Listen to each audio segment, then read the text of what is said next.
Bom dia. Primeiro, eu queria agradecer realmente o convite. Acho que vou ficar desse lado aqui. E muito obrigado pelo convite, por estar trocando essa experiência. E realmente eu queria parabenizar os que me antecederam aqui pela robustez dos dados e pela implantação e implementação desse modelo hospitalista, que eu acho que o modelo que vocês apresentaram aqui é de tirar o chapéu mesmo, realmente, os três apresentados previamente. O meu vai ser um pouquinho diferente, é o que a gente vai apresentar aqui, que eu vou discutir. É mais tímido, é no hospital de câncer e num ambiente bastante cirúrgico, só que com feudos cirúrgicos muito bem implantados, né? E muito bem enraizados. Então, a gente vem... Eu, como especialista em infectologia e como hospitalista, eu nem opero e nem prescrevo quimioterapia, e tenho que sobreviver naquele meio, né? Então, vamos mostrar mais ou menos como que foi nossa implantação, nossas dificuldades, e trocar e depois ficar aberto para discussões. E queria parabenizar, como infectologista, também queria dizer que ver um congresso que não tem apoio da indústria farmacêutica está de parabéns. Só a existência desse congresso já é uma vitória. Então, vamos lá.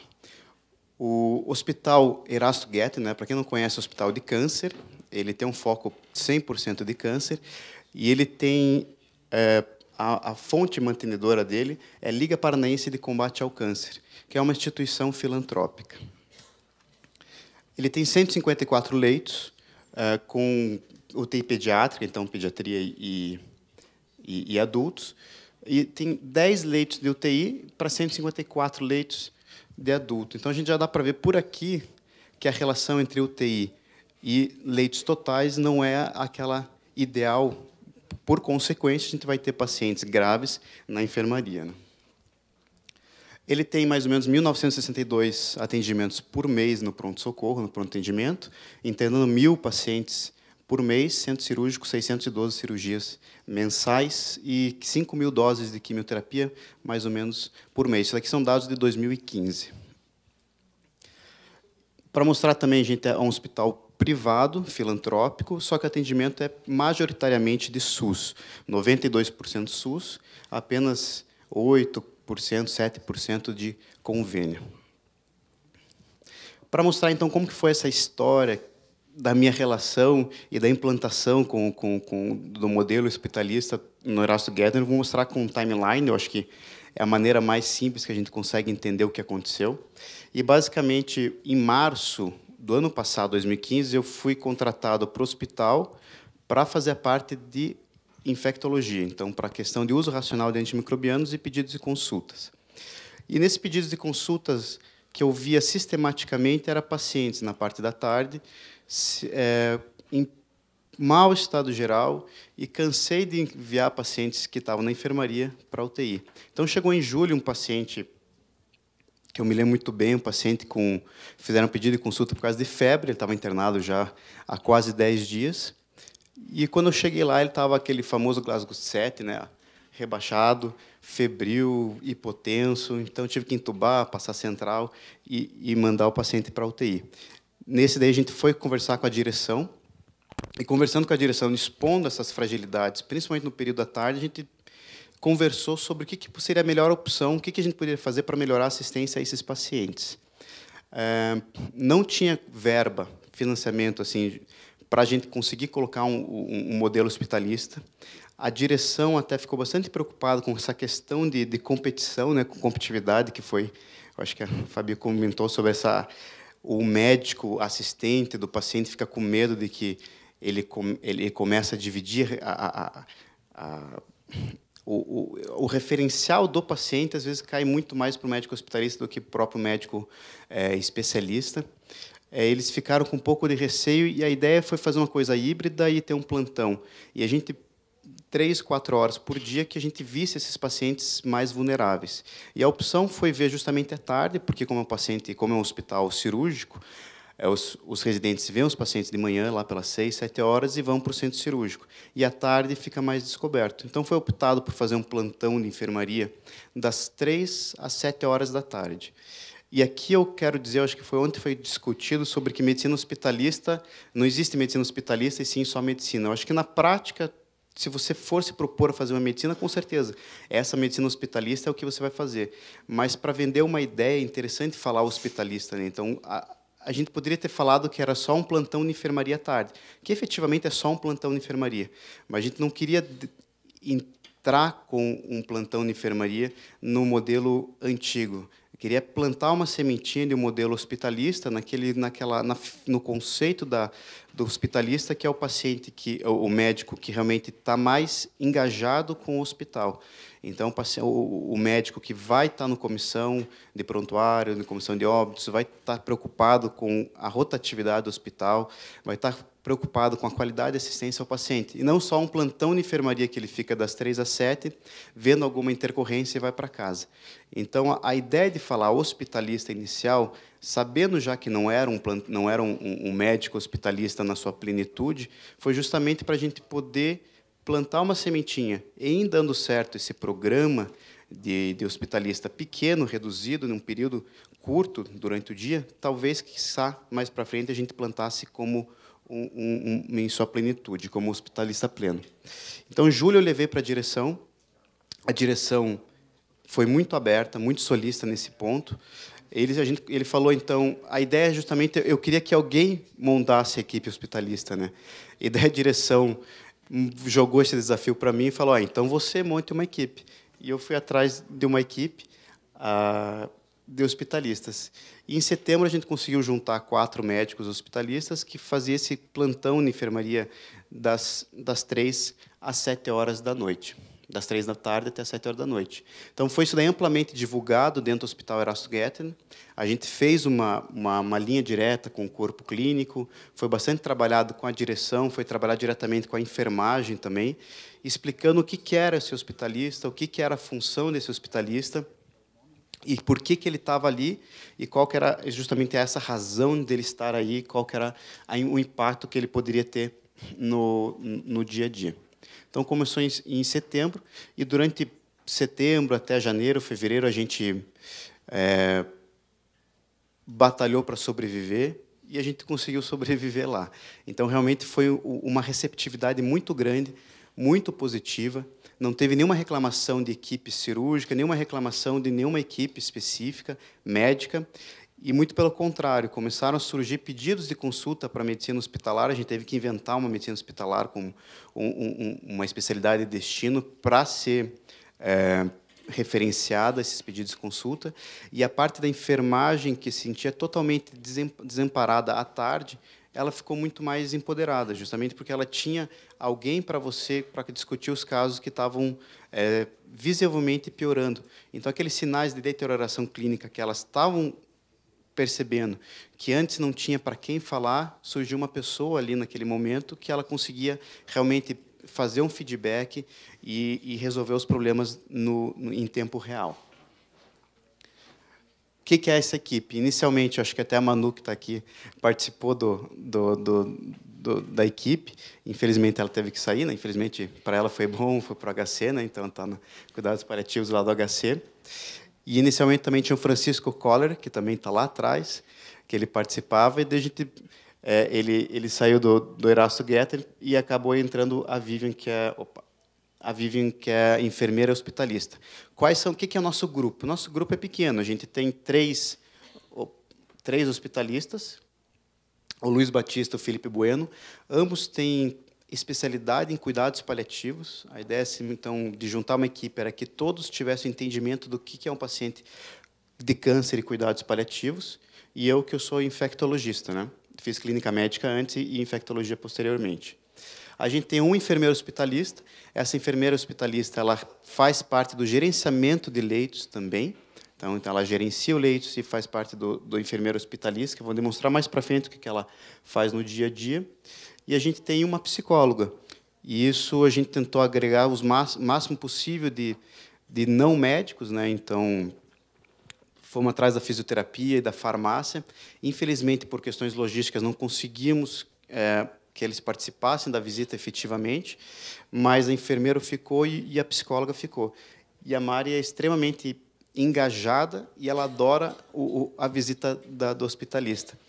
E é bem interessante, como a gente vai ver mais para frente, as avaliações da psicologia são muito válidas, porque a gente tem um grande número de pacientes com dor, com sintomas psicomotores, agitação psicomotora, e pacientes tristes, né? Paciente no hospital de câncer, a gente tem muito paciente realmente que está enfrentando um momento muito difícil da vida, e esse apoio da psicologia realmente faz a diferença.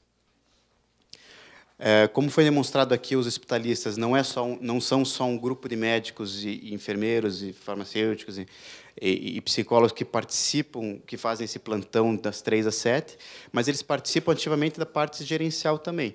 Então, a gente faz parte da comissão da CCH, de controle de infecção hospitalar, comissão de prontuários, comissão de óbito, farmacoterapia na padronização. A gente faz eventos, né? Então, estamos... principalmente do protocolo da sepsia, acho que é o principal evento que está encabeçando agora como nosso modelo de protocolos gerenciados, e educação continuada também com um grupo de enfermeiros e médicos, principalmente enfermeiros e médicos, do Hospital Erasto Gettner. Como que funciona no dia a dia? Então, nesse plantão de segunda a sexta, a gente tem a enfermeira hospitalista, que ela fica desde manhã, das 8 horas da manhã, e ela vai fazendo um en passant assim, no hospital e vai fazendo uma triagem para quem precisa. Se ela acha por bem que alguém precisa ser avaliado, claro, se tiver algum critério de instabilidade, que chama o plantão do pronto-socorro, do pronto-atendimento, mas se é para ser avaliado pelo hospitalista, espera até as 3 horas e ela deixa uma evolução impressa desse paciente para ser avaliado.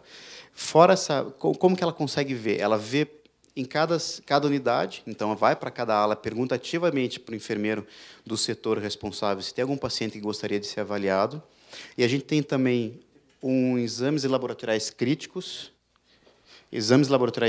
né, que a gente tem de triagem, potássio, sódio, hemograma, que a gente define pontos de cortes e a gente recebe esse exame alterado diariamente. Para a própria solicitação da enfermagem, solicitação médica, a gente vê 100% dos pacientes que saem de alta da UTI. Então, a gente tinha problema de readmissão na UTI, a gente começou a ver 100% dos pacientes que saíam da UTI. Admissões do pronto-socorro, todo mundo que vai do pronto-socorro para a enfermaria, a gente discute com o médico e vê se ele quer que a gente dê uma reavaliada à tarde ou não desse paciente. E todo mundo que é admitido em convênio, como o fluxo é pequeno, todos os pacientes de convênio são vistos pelo médico hospitalista. Isso por quê? Porque, geralmente, o convênio ele é internado via ambulatório e ele não tem uma triagem prévia do pronto-socorro, do pronto-atendimento. Então, a gente acaba vendo esses pacientes porque teve um caso, especificamente, que não teve uma boa evolução. Então, sendo triado pelo enfermeiro hospitalista, a gente faz uma avaliação à beira do leito. Vou mostrar rapidamente alguns resultados que a gente tem aqui. Então, desde outubro, que foi implementado em setembro, começamos efetivamente em outubro, até julho de 2016, daqui foram quase 1.000 atendimentos. A gente computou todos esses atendimentos através de uma máscara do TASI que a gente fez. A principal indicação foi pós-alta da UTI, então a gente viu realmente todos os pacientes que saíram da UTI. A alteração de exame laboratorial, que chama atenção aqui, avaliação de estado geral, dor e alteração psicomotor cognitiva, como tinha comentado previamente. E esse dado é um dado bastante bacana, que a gente não consegue ter a relação de causalidade especificamente com a implantação do modelo hospitalista, mas a gente tem temporalidade relacionada. Então, a gente tem aqui em 2015 a avaliação de um trimestre, o primeiro trimestre de 2015 e o primeiro trimestre de 2016, a gente revisou todos os prontuários dos pacientes que foram a óbito e que tinha evolução de paliativo e não paliativo. Então, realmente, se o paciente foi a óbito, não foi a óbito. Quer dizer, desculpa, foi a óbito, e se ele era paliativo, se não era paliativo. E a gente viu aqui que, no primeiro momento, sem avaliação do hospitalista, 32% dos pacientes que foram a óbito, eles eram não paliativo. Já em 2016, 20% dos que foram a óbito eram não paliativo. Então, a gente conseguiu fazer um misto de prevenção de óbito, provavelmente, em paciente não paliativo, e, ao mesmo tempo, identificação melhor, que eu acho que isso foi o mais importante, identificação melhor daquele paciente que realmente era paliativo.